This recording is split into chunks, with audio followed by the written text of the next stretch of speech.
Básicamente yo soy consultora de un programa de ONU Habitat que se dedica a reflexionar y a medir la resiliencia de algunas ciudades. Por eso lo que tenéis delante es precisamente la definición que nosotros trabajamos en el programa, que pensamos que la resiliencia es una capacidad medible, por eso tenéis abajo estas tartas con colores, ahora os las explicaré un poco mejor, porque sí, utilizamos indicadores, los medimos y los tratamos de monitorear en el tiempo, en las ciudades en las que trabajamos. Nuestro enfoque sistémico, es decir, esa idea de que todo está conectado con todo, pero hay que ver hasta dónde y de qué manera, y por supuesto, la ciudad nunca va a ser más resiliente de lo que sean sus habitantes, ¿no? La resiliencia, como me imagino que ya sabéis, trata fundamentalmente de mantener la continuidad de ciertas funciones de la ciudad, a pesar de las amenazas externas y las disfuncionalidades internas, que ahora explicaré también un poquito mejor. Y, por supuesto, algo que diferencia la idea de resiliencia de la pura gestión de riesgos, que no es poco, pero la diferencia es esa idea de que estamos vinculados con ser sostenibles y transformarnos positivamente en el tiempo, ¿no? La lógica del pensar resiliente, claro, yo me dedico a esto, con lo cual realmente creo que las ciudades, si no son resilientes, no van a poder salir adelante, ¿no? Y de hecho la COVID-19 ha demostrado más que nunca que solamente siendo resiliente hay alguna opción de realmente salir adelante, ¿no? No me voy a perder en hablar de los marcos de acción globales y de la Agenda 2030, porque sé que ya habéis hablado de eso. Por supuesto, hemos de ser adaptables, hemos de estar conectados, hemos de tener una idea muy clara de lo que es trabajar la emergencia, la idea esta que se hablaba en el ejercicio de ser reactivo, pero que sin ser proactivo tampoco vamos a poder ser resilientes. Tenemos que entender que hay ciertas cosas que se pueden medir y otras que no, es decir, el contexto de una ciudad es único y por tanto la ciudad sí que tiene ciertos indicadores que pueden ser medibles. Eso no quiere decir necesariamente que sea comparable. Por eso nosotros no hablamos nunca de índices, sino que hablamos de perfiles, porque es la ciudad con respecto a sí misma en su proceso de resiliencia la que trata de entender en qué momento se encuentra, ¿no? En el trabajo que nosotros hacemos.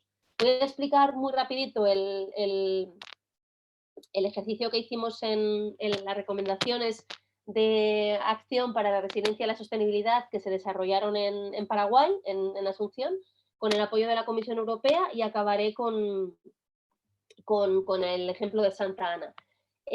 Las tartas, los indicadores, sí, hacemos preguntas, preguntamos a la ciudad ciertas cosas, la ciudad nos responde con datos que tienen que ver con los elementos urbanos que veis ahí en pantalla y datos que también tienen que ver con los temas transversales que veis ahí en pantalla, que solamente con los elementos urbanos difícilmente podríamos cubrir. En Asunción tenemos un 65% de los datos que estamos preguntando conseguidos, entre los que son completos, es decir, que son exactamente lo que preguntamos, y lo que son alternativos, es decir, los datos que buscamos para intentar encajar con lo que estábamos preguntando, aunque no sean exactamente lo mismo, ¿no? Porque siempre hay una opción, ¿no? Y los que trabajáis con datos sabéis que es un desafío. Dentro de los datos que preguntamos, podéis ver en esta tarta de semáforo cuáles de ellos en total consideramos que están funcionando, o aquellos que no funcionan tan bien, hasta llegar al rojo, que realmente no están funcionando, ¿no? Y con eso tenemos una idea bueno, cuál es el desempeño de la ciudad, cómo está funcionando la ciudad, y tenemos nuestras tartas. Pero con eso no es suficiente, necesitamos entender la segunda pregunta, y es ¿quién? ¿Quién está trabajando o puede trabajar o tiene opciones de trabajar para la resiliencia? Porque el gobierno local no está solo, necesita otros actores que trabajan con él en búsqueda de la resiliencia, y a veces, incluso pudiendo ser elementos tractores de resiliencia, no se les ha propuesto ese rol, ¿no? Con lo cual no hay una lista de actores solamente. Veis ahí, compartiré luego un link a la plataforma de visuales que nosotros compartimos con las ciudades, porque nuestro informe forma parte de nuestro proceso de devolución, que tiene 3 fases: el informe en sí mismo, las bases de datos para que la ciudad las pueda usar, y esta plataforma de visuales interactiva, que veis un poco este esquema o este mapa de actores en pantalla, que forma parte de la plataforma, ¿no? Se diferencian los actores en si son entidades privadas, públicas, sociedad civil, etcétera, pero quiero hacer hincapié en que no es una lista, es un mapeo. Es decir, estamos intentando entender cómo esos actores se relacionan entre sí de cara a la resiliencia. Y, por tanto, estudiamos el marco legal, estudiamos el escenario competencial, estudiamos qué actores están trabajando en la protección de riesgos y protección civil, la gestión de riesgos y protección civil, si hay algunos actores vinculados a departamentos u observatorios de resiliencia y, por supuesto, quiénes podrían ser los campeones de la resiliencia en la ciudad, ¿no? Habéis hablado de shocks y estreses en Asunción. Los shocks, las amenazas externas, encontramos, después de un análisis de mucho tiempo, que son 5 fundamentalmente. Os sonarán familiares, muchos de ellos vinculados al agua: inundación por río, inundación por lluvias, tormentas, contaminación de agua y suelos, es decir, ya tenemos 4 que tienen que ver con el agua, y dengue, que es una amenaza biológica. Estábamos hablando de esto hace mucho tiempo antes del COVID, ¿no? Pero que también de alguna manera se ve provocado o se ve alimentado por ciertas condiciones que hay de gestión de residuos y de agua. Esto en cuanto a las amenazas externas para las que la ciudad tiene que estar preparada. Pero luego están las disfuncionalidades internas. Y os acordáis de las tartas. Entonces, a través de las tartas acabamos con unas barras de estreses, que son lo que encontramos que realmente en la ciudad internamente no está funcionando bien. Y básicamente nos damos cuenta de que debido al análisis estadístico de las tartas, de los colores, de los indicadores, encontramos 3 estreses claves, ¿no? La dependencia energética de combustibles fósiles y la ausencia de políticas alternativas, en una asunción, pero es así con respecto a la movilidad. La pobreza urbana y la ausencia de mecanismos de protección y prevención de ciertos asuntos con respecto a la ciudadanía, y una gestión de residuos ineficiente. Esto nos lo da la relación, el estudio analítico, ¿no? el estudio estadístico. Pero luego hablamos con el gobierno local, porque nosotros trabajamos coproduciendo análisis de acciones con ellos, y no hay nadie mejor que el gobierno local y los técnicos locales para conocer su ciudad. Y los estreses derivados del conocimiento local nos dan 3 claves: la alteración brutal, en este caso en la Asunción, del ciclo del agua, una movilidad ineficiente y desorganizada, y una falta de calidad en diseño y en planeación urbana, ¿no? Esto que hablábamos antes de que los políticos tienen que estar a la altura, pero también los diseñadores urbanos tienen que estar a la altura, ¿no? De entender realmente la complejidad de lo que pasa en la ciudad. Y una vez que hemos entendido el qué, el quién y el por qué estamos trabajando, vamos a ver el cómo, ¿no? Y nos vamos al ciclo de la gestión de riesgos. Está en inglés, pero entiendo que todos estéis muy familiarizados con ellos, ¿no? Identificamos los riesgos, intentamos reducirlos, y entonces para eso evaluamos el riesgo, tenemos sistemas de aviso temprano, gestión de riesgos y un cierto conocimiento puesto en la posibilidad de recuperación. Mapeamos todos los diferentes elementos que nos hemos encontrado en este entorno sistémico. No quiero decir que, aunque tengamos un software, tú aprietes a un botón y te salga una conclusión, porque hay muchas cabezas pensantes detrás de eso, pero sí que es cierto que hay una combinación de software, ¿no? Intentando hacer más fácil lo que es a veces complicado, y de expertos, ¿no? Y, por supuesto, nos apoyamos en lo que son las políticas, planes e iniciativas que están en marcha, porque lo que hemos aprendido con Asunción es que ellos no necesitaban otro plan. Ellos ya tienen muchos planes. No es otro plan lo que les hace falta, es acciones construidas sobre lo que ellos ya tienen, que realmente sean factibles y posibles a lo largo del tiempo, ¿no? Y, por tanto, nuestro informe, que al principio iba a llamarse plan, se ha acabado llamando recomendaciones de acciones para la resiliencia y la sostenibilidad en la ciudad de Asunción, ¿no? Y es por una razón. Nos damos cuenta de que las amenazas externas y las disfuncionalidades internas se agravan e inevitablemente incrementan la vulnerabilidad de la ciudad. De que las dos juntas realmente generan lo que pasa en Asunción últimamente cada año, que durante 3 meses la ciudad, entre otras cosas, está totalmente bloqueada por lluvias, ¿no? Por lluvias o por inundaciones. Y además nos damos cuenta de que, aparte de las disfuncionalidades internas y los eventos externos, hay una serie de condicionantes que hacen que la gobernanza de la ciudad sea complicada con respecto a la resiliencia, ¿no? Y ellos mismos son los que marcan esos condicionantes. En el caso concreto de la ciudad de Asunción, dificultades en la gestión de recursos, dificultades en la gestión por resultados y en la gestión de datos, complicaciones en la gobernanza del área metropolitana, porque es una ciudad capitalina, pero no hay una arquitectura legal para su gobernanza metropolitana, la relación con el gobierno central, es decir, muchas de las oficinas o de los departamentos dentro de la propia ciudad que están vinculados a determinados temas son estatales, pero no siempre son locales o urbanos, y eso da lugar a una cierta confusión, ¿no? Y luego, bueno, cuestiones vinculadas al Estado de Derecho, sobre todo en algunas áreas más vulnerables. Y al final se acaba decidiendo y codecidiendo con la ciudad que hay 3 áreas prioritarias de trabajo, porque en el programa pensamos que menos es más, es decir, es mucho más interesante ir a pocas cosas, pero desarrolladas con la intensidad que hace falta. Por supuesto, aquí solo os estoy explicando un pequeño resumen, pero tenéis opción de ir al informe propiamente dicho para ver todo el detalle con el que hemos propuesto todas y cada una de las acciones que se derivan de esto que os estoy contando brevemente. Y estas 3 áreas de trabajo son el agua, esto era bastante claro, el movimiento pendular, que no es exactamente movilidad ineficiente, sino movimiento pendular, ahora lo explicaré, y problemas bastante severos con respecto a la economía urbana, no nacional, pero sí economía en el ámbito urbano.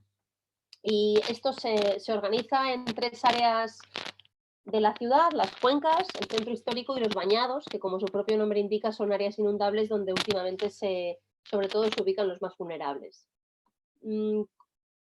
Voy muy rápido, voy lo más brevemente posible. Con respecto al agua, básicamente la idea es que el agua ya no es ni siquiera un recurso y mucho menos un accidente, como a veces se ha tratado en la ciudad de Asunción, en la que en realidad el río Paraguay da lugar incluso al nombre del país, ¿no? Sino que es un patrimonio. Hay que redibujar las ciudades del agua, hay que reentender las ciudades del agua, y solo así vamos a conseguir que el planeamiento urbano y la gobernanza urbana funcionen para la gestión de riesgos y para la resiliencia. Y esto se gestiona en las cuencas, se gestiona en la franja costera y se gestiona en lo que hace hincapié en el centro histórico.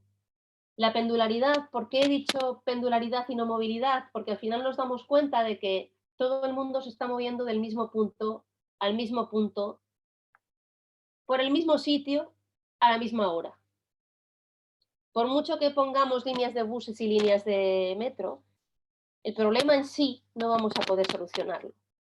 Este problema solo va a poder ser solucionado con un cambio en el diseño urbano, con un cambio en la gobernanza urbana, proponiendo lo que ahora se llama el policentrismo de la ciudad. Cuando eso se solucione, no harán falta más líneas de metro y más líneas de bus en ese punto que ahora es crítico, sino que ese problema de alguna forma se diluirá y empezaremos a necesitar más conectividad en red en toda la ciudad. Y con respecto a la economía, también es una solución más integral, porque nos damos cuenta de que sí hay un departamento económico en el país, pero aun siendo Asunción una ciudad capitalina, no hay un departamento urbano vinculado al social y al medioambiental que realmente estén tratando de generar riqueza en la propia ciudad y desde la propia ciudad. Y eso es un poco lo que se plantea en esta tercera acción, que como os comentaba, está mucho más detallada en el informe que os encontraréis. Amaya, perdón, solo para decir, más 2 minutitos para cerrar, por favor. Os invito a mirar el informe de Asunción, que como os digo es mucho más detallado, tanto en su análisis como en sus recomendaciones.